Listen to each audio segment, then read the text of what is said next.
300 হলে খুব ভালো। 300 যদি না হয় 278, 270 অথবা 280, 70 টু 80, আর 300 হলে মোটামুটি আল্লাহর মতো অনেক বেটার হবে, বেটার পজিশনে চলে যাবো আমরা। হ্যাঁ, কারণ কনফিডেন্স এই কারণে, শান্ত জাকিরের পরে আপনার আমাদের ট্যালেন্টেড যারা আছে তাইজুল, তারপরে হাসান, ওরা ব্যাটিং করতে পারে, এই কারণে মানে কনফিডেন্সটা একটু বেশি আর কি।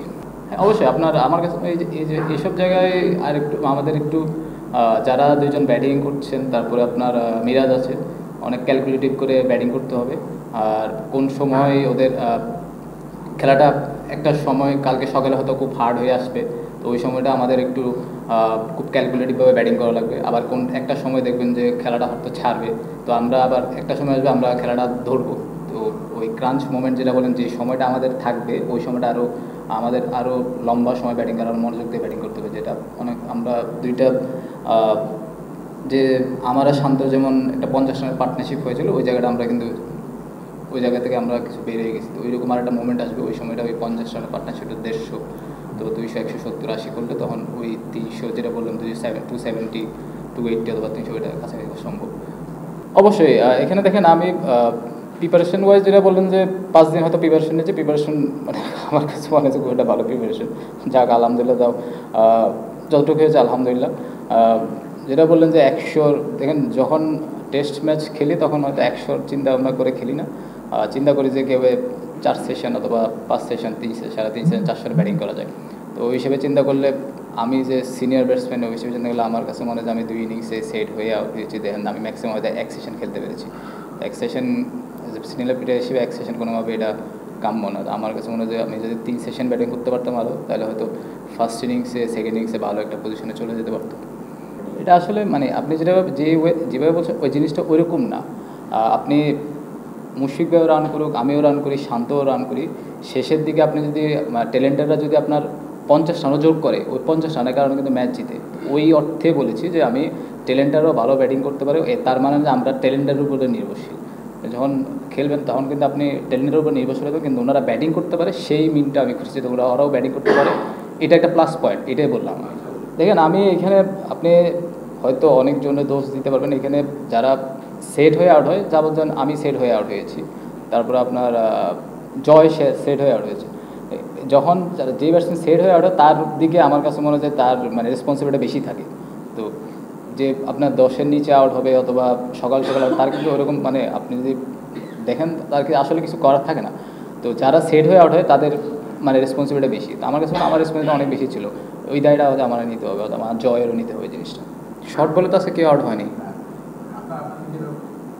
না, আমি তো শর্ট বলে আউট হয়নি, জয়ও শর্ট বলে আউট হয়নি। এক্সট্রা বাউন্স আর শর্ট বলের মধ্যে পার্থক্য হচ্ছে আমার কাছে মনে হয় যে জয় যে বলে আউট হয়েছে সেটা আপনার 4 মিটার 5 মিটার থেকে এক্সট্রা বাউন্স করছে, কারণ ওই বোলারই একমাত্র, কারণ ও 6 ফিট কত 6 ফিট 8, 7 ফিট মনে হয় অলমোস্ট, তো ও এক্সট্রা বাউন্স পায়। তো আমার কাছে মনে হয় যে ওই জায়গাটা আপনার যে আপনি যেটা বলেন শর্ট বলে, সে একটা হলো শর্ট বলে আর এক্সট্রা বাউন্স যখন হয় তখন অনেক সময় ব্যাটসম্যানের কিছু করার থাকে না, কিন্তু ওর ভিতরে আপনার অ্যাজ এ ব্যাটসম্যান হিসেবে আপনার অপশনটা খুঁজে নিতে হবে কীভাবে আপনি ওই জিনিসটা মিনিমাইজ করতে পারেন, কীভাবে আপনি এটা ম্যানেজ করতে পারেন। টপ অর্ডার কেন আমি আমারটাই বলতে পারবো, আমি হয়তো আরেকজনের মনের ভিতরে কী করছে সেটা আমার পক্ষে বলার ডিফিকাল্ট ভাই। আপনি যেটা বললেন যে হ্যাঁ আমরা লাস্ট মানে 2-3 সিরিজ ধরে আমাদের বোলিং ভালো হচ্ছে, কিন্তু আমাদের ব্যাটিংটা ওইভাবে আমরা মানে কনসিস্টেন্টলি ভালো করতে পারছি না, এটাই একটা দায় আমার কাছে মনে হয়। আর প্রথম কোয়েশ্চেনটা কীটা করছিলেন? না জিম্বাবুয়ে দেখেন আপনি যখন ইন্টারন্যাশনাল ম্যাচ খেলবেন আপনার এখানে কোনো টিমকে আপনি মানে লাইট হিসেবে নেওয়ার কিছুই নাই। আপনি লাইট হিসেবে যখনই নেবেন তখন আপনি ক্রস করবেন। আমার কাছে মনে হয় কেউ লাইট হিসেবে নিয়েছে, তো আমার কাছে মনে হয় সবার জন্য একটা নতুন সুযোগ, আর সামনে আমাদের টেস্ট চ্যাম্পিয়নশিপের অংশ আছে। যদি দেখেন আপনি যে লাইট হিসেবে নিতেন তো আপনার যেন উইকেটটা কিন্তু অনেক চ্যালেঞ্জিং, একটু চ্যালেঞ্জ আছে। অন্য সময় আমরা কী হয়, আমরা ফ্ল্যাট উইকেট তৈরি করি অথবা স্পিন উইকেট তৈরি করি, ওই ইয়াতে আমরা চলে যেতাম। তো আমার কাছে মনে হয় যে আপনি যেটা বলছেন ওইটা আমি গুড কোয়েশ্চেন। আমার কাছে মনে হয় যে অন্যদেরটা আমি বলতে পারবো না, আমি আমারটাই বলতে পারবো। কারণ আমার কাছে মনে হয়, যেটা আমি আগেও বলেছিলাম ইয়ামাইয়ের প্রশ্নে, যে আমি যেহেতু আপনার সিনিয়র প্লেয়ার, আমি যদি এতদিন ধরে খেলছি, আমি সেট ব্যাটসম্যান হিসেবে আমার কাছে মনে হয় যে ওই জায়গাটা আমি আরও লম্বা সময় অথবা 2-3 সেশন ব্যাটিং করলে বেটার হতো। টিমের জন্য ভালো হতো, আমার টিমের জন্য ভালো হতো তখন। আমি কোনোভাবে ওনারা নিয়ে ওরিড না, কারণ এতদিন ধরে ইন্টারন্যাশনাল ক্রিকেট খেলছে, উনি জানে কীভাবে ব্যাক করতে হয় আর কীভাবে রান করতে হয়, এই জিনিসটা জানে। তো আমার কাছে মনে হয় যে আপনারা আমার মানে সবাই যে জিনিসটা ভুলে যাওয়া উচিত না, উনি বাংলাদেশ টিমের জন্য কী করেছে আর ওনার রানটা কতটুকু ইম্পর্টেন্ট, কতটুকু কী করতে পারে। আর যখনই খেলে তখন ম্যারাথন ইনিংসই খেলে।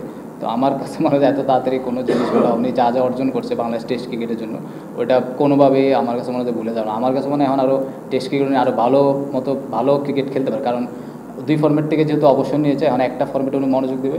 তো এখন আমার কাছে মনে হয় আরও বেটার, আগে যত ভালো খেলতে টেস্ট এখন আরও ভালো খেলবে, কারণ একটা ফর্মেট যখন খেলবেন তখন আপনার শুধু একটা লাইনেই আপনি থাকবেন, তখন আপনার পারফর্ম করা ইজি হয়ে যায়। কোচটা হয়তো বলতে পারবো যে ওর কোন জায়গায় সমস্যা। তো লাস্ট ইনিংস যে মানে এই ইনিংসে যতটুকু দেখেছি, আমি নন স্ট্রাইকে ছিলাম, তো আমার কাছে ওকে অনেক কনফিডেন্ট মনে হয়েছিল। আনফর্চুনেট ও যে বলে আউট হয়েছে ওটা হয়তো আপনার আনলাকি ছিল, যেটা আমার কাছে তাই মনে হয়। থ্রুয়ার আমি যতক্ষণ ব্যাটিং করেছি আমার কাছে ভালোই মনে হয়েছে। আর টেকনিকের ফল যেটা বললেন সেটা হয়তো কোচটা জানবে, আমি তো ভাই ব্যাটিং কোচ না, আমি অত বলা ঠিক। মান তো পারে একমাত্র আমার কাছে মনে হয় যে আপনি উইকেট চেঞ্জ করবেন, যতদিন না উইকেট চেঞ্জ করবেন না ততদিন আপনার মান ইমপ্রুভ হবে না। আপনি যে এই উইকেটে যেভাবে খেলা হয়েছে, এই উইকেট যদি আপনি দিতে পারেন তাহলে হয়তো আপনার পেস বোলারও ইনকারেজ হবে, পেস বোলিং করতে ভালো মতো। তো উইকেটটা আমার কাছে মনে হয় অনেক ইম্পর্টেন্ট। সে হয়তো আপনার সে সাথে আপনার প্রত্যেকটা ডিভিশনে এরকম ফ্যাসিলিটি তৈরি করে দেওয়া উচিত। বিদেশি ক্রিকেটার অ্যালাউ করলে আপনার হয়তো ব্যাটিংয়ের জন্য বেটার হবে, কিন্তু আপনার ওই জায়গায় আরেকটা ব্যাটসম্যান আরেকটা বোলার আপনার তো সংক্ষিপ্ত হয়ে যাচ্ছে, ও একটা বোলার তো আপনার সুযোগ পাচ্ছে না, ওই জিনিসটা সে তো ল্যাকিং হয়ে যাচ্ছে। আলটিমেটলি এটা তো আপনার এক জায়গায় লস হচ্ছে আর এক জায়গায় মানে লাভ হচ্ছে। এইরকম হলেও আপনার দুই দিক দিয়ে লাভ লস দুইটাই লাগবে। এটা আমার কাছে মনে হয় না খুব একটা বেশি ভালো। হ্যাঁ, এখন অনেক পার্থক্য। আমার সময় যেটা ছিল তার চেয়ে এখন আমার কাছে মনে হয় টেস্ট টিম আগের চেয়ে অনেক বেটার। তখন তো বোলার ছিল না খুব ভালো, বোলাররা ওইভাবে আমার অনেক কষ্ট হয়েছিল বোলার আপনার ভালো একটা জায়গায় নিয়ে আসতে। এখন আমার কাছে মনে হয় টেস্ট টিমটা মোটামুটি পেস বোলিং লাইন একটা অনেক set up, pace bowling team আমাদের টেস্ট টিমটা আগের চেয়ে অনেক বেটার, অনেক সেট আপ। ব্যাটিংটা আমরা কনসিস্টেন্ট করতে পারছি না, কিন্তু ফিল্ডিং ওয়াইজ থেকে শুরু করলে, বোলিং থেকে শুরু করলে এখন অনেক বেটার আমার কাছে মনে হয়। ওইটা নিয়ে চিন্তা করছি না ভাই, যেটা চলে গেছে ওইটা চলে গেছে, ওই আমি আসলে না আসলে এটা নিয়ে চিন্তা করছি না, কোনো দায়িত্ব নিব না ভাই। Thank you.